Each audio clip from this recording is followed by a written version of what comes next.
Friends, start करते हैं हमारी हिंदी की क्लास। तो हम पढ़ रहे थे समास के बारे में। हमारा फर्स्ट पार्ट कंप्लीट हो चुका है, ये सेकेंड पार्ट है। अगर फर्स्ट पार्ट आपने नहीं देखा है तो प्लेलिस्ट में जाके देख सकते हैं।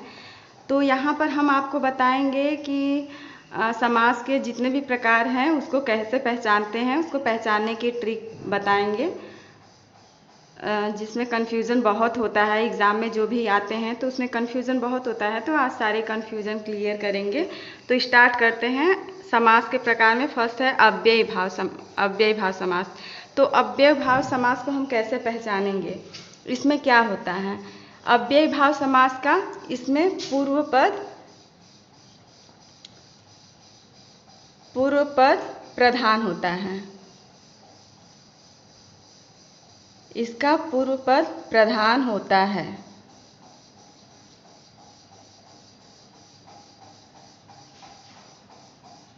जिन शब्दों के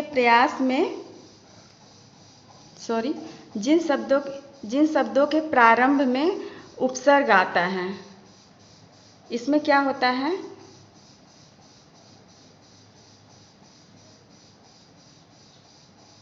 जिन शब्दों के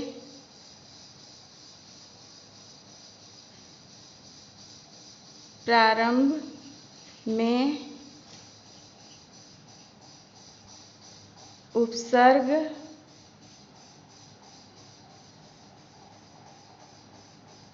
आए वहाँ अव्ययी भाव समास होता है। अब उपसर्ग देखिए वो कैसे आते हैं। उपसर्ग एग्जाम्पल जैसे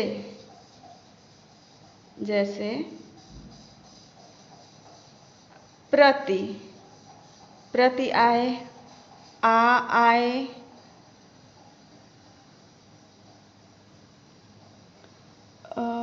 भर,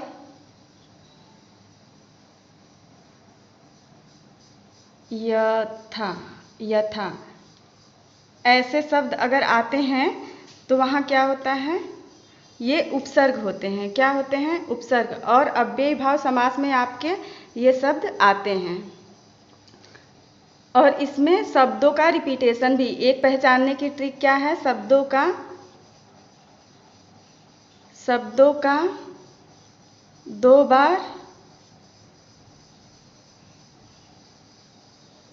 बार आना, मीन्स एक शब्द दो बार आ सकता है इसमें। तो पूर्व पद प्रधान होता है जिन शब्दों के प्रारंभ में उपसर्ग आए। तो पहचानने की ट्रिक क्या है? जिन शब्दों के प्रारंभ में उपसर्ग आए वहाँ क्या होता है? अव्ययी भाव समास होता है। उपसर्ग क्या होता है? जैसे प्रति, आ, भर, यथा। जैसे प्रति में प्रतिदिन,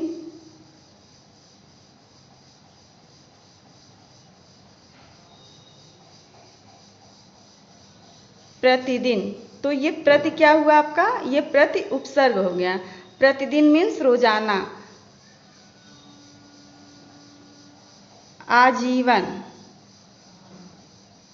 आजीवन मीन्स जीवन भर। ये तो इसमें क्या आपका अव्ययी भाव हो गया, ये क्या उपसर्ग हो गया, तो ये अव्ययी भाव समास हो गया।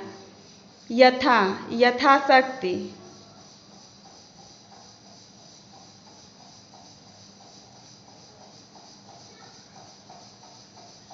तो यथाशक्ति मीन्स शक्ति के अनुसार।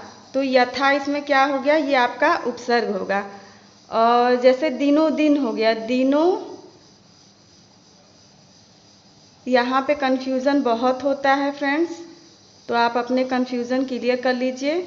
दिनों दिन ये शब्दों का रिपीटेशन हुआ है, तो यहाँ पे भी क्या होगा आपका? अव्ययी भाव समास। ये दिनों दिन मीन्स दिन में ही कोई काम करना है तो दिन में ही हो जाना, तो दिनों दिन। और रातों रात, तो ये क्या है? इसमें भी आपका ये उपसर्ग माना जाएगा, आपका ये उपसर्ग माना जाएगा। तो ये भी हो गया आपका अव्ययी भाव समास। नेक्स्ट देखते हैं द्वंद्व समास। द्वंद्व समास में क्या होता है? सेकेंड है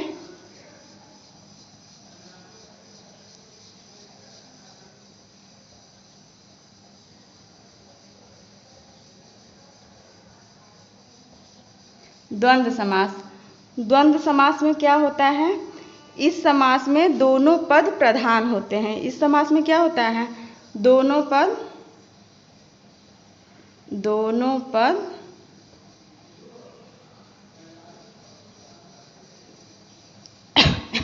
सॉरी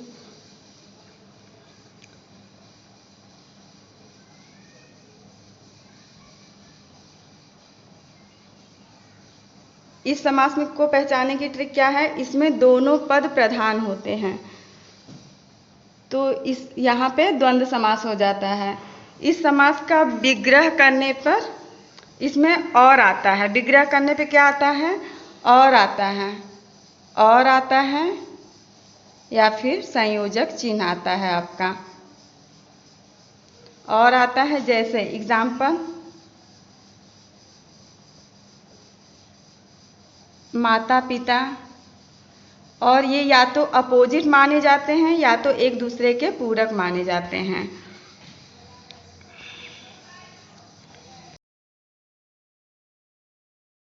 द्विगु समास की। द्विगु समास में क्या होता है? इस समास का पूर्व पद संख्यावाचक होता है।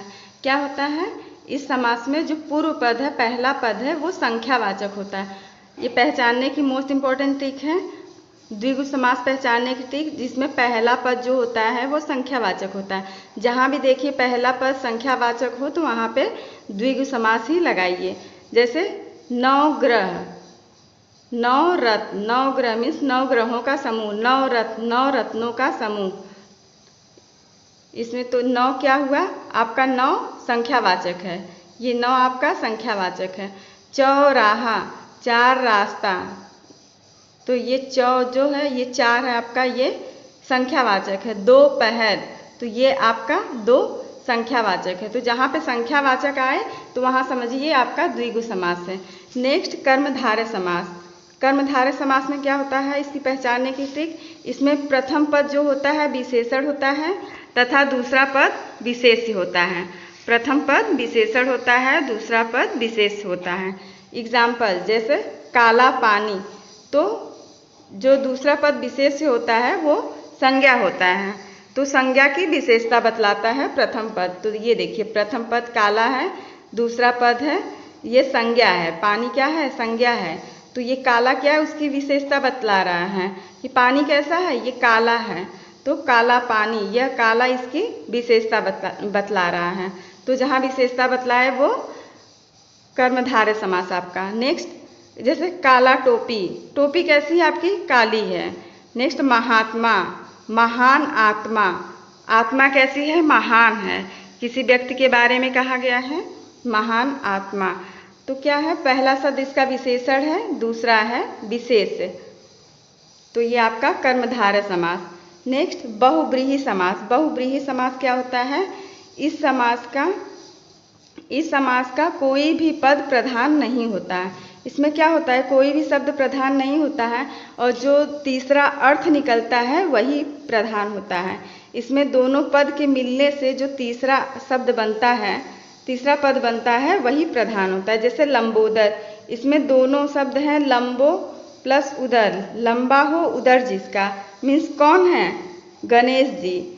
लंबा हो उदर जिसका, तो बात की जा रही है गणेश जी की, तो यहाँ पे तीसरा अर्थ निकल के आया है गणेश।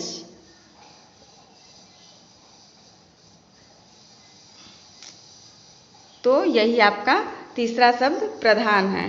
नेक्स्ट है नीलकमल, सॉरी नीलकंठ, नीला हो कंठ जिसका, किसका कंठ नीला था?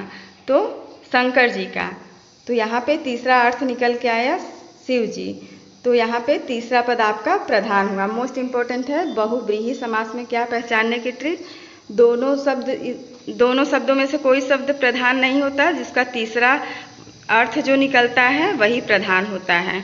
तो तीसरा लंबोदर का तीसरा अर्थ निकल रहा है, लंबोदर मीन्स गणेश जी, गणेश जी की बात की जा रही है, लंबा हो उदर जिसका, तो यहाँ आपका बहुव्रीहि समास। नेक्स्ट देखते हैं तत्पुरुष समास। तत्पुरुष समास क्या होता है? इसकी पहचानने की ट्रिक, इस समास में दूसरा पद प्रधान होता है। इसमें क्या होता है?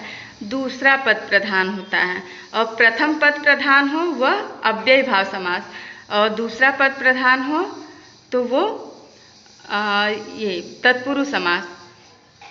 तब देखिए इसमें दूसरा पद प्रधान होता है, इसमें दोनों पदों के बीच कारक चिन्ह का लोप होता है। दोनों पदों के बीच क्या होता है? कारक चिन्ह का लोप होता है। जैसे राजा का राजपुत्र, तो इसमें कारक चिन्ह का बीच में लोप हुआ है। मीन्स राजा का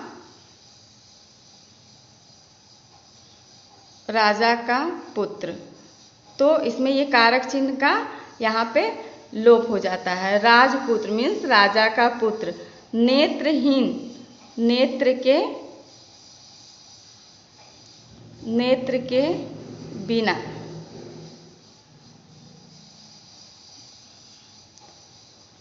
नेत्र के बिना, तो ये क्या है? कारक चिन्ह का यहाँ पे लोप होता है। वनवास, वन में रहने वाला, वनवासी। ठीक, तो इसमें क्या होता है? कारक चिन्ह का जहाँ पे लोप हो वह तत्पुरुष समास होता है। तो फ्रेंड्स, आपको वीडियो कैसा लगा कमेंट कीजिए। Thanks for watching.